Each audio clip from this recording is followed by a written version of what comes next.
Hey guys, so for the tip of the day, I wanted to talk about ego.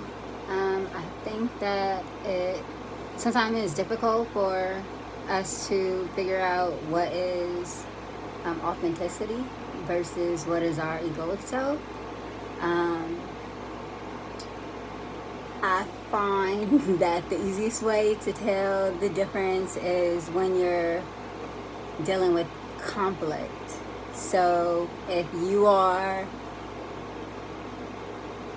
having a problem with someone, or you're resisting anything, or you feel that tension in your chest, or something that makes you want to become defensive, or any of that default programming that puts us on the lower levels, like if something makes you angry or irritable or a lot of times uncomfortable or challenged in some way, it typically is the ego.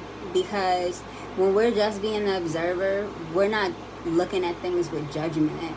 We're just observing what is and being present and being okay with it, feeling our feelings, which is important. Don't suppress anything.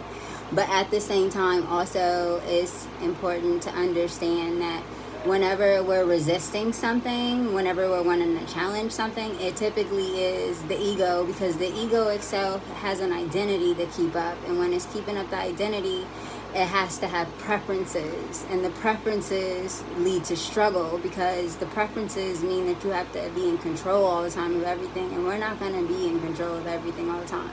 So then you're going to have to struggle, you're going to feel resistance, you're going to want to pull back or push in some areas of your life. And when you find that happen, that's typically a signal that it's the ego.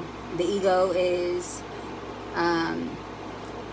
trying to identify itself in the situation and is trying to make its presence known. So then it usually will try to do everything that it can to hold on to the reality that it knows, so that it can feel the comforts that it wants to feel.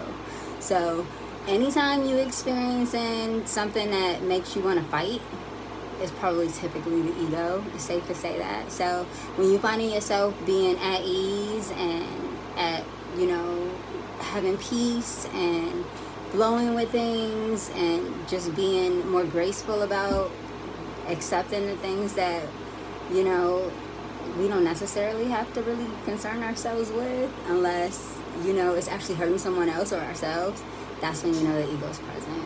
So just be mindful, keep an eye out, and just try to be an observer. You'll find yourself a lot happier. You guys have a great day.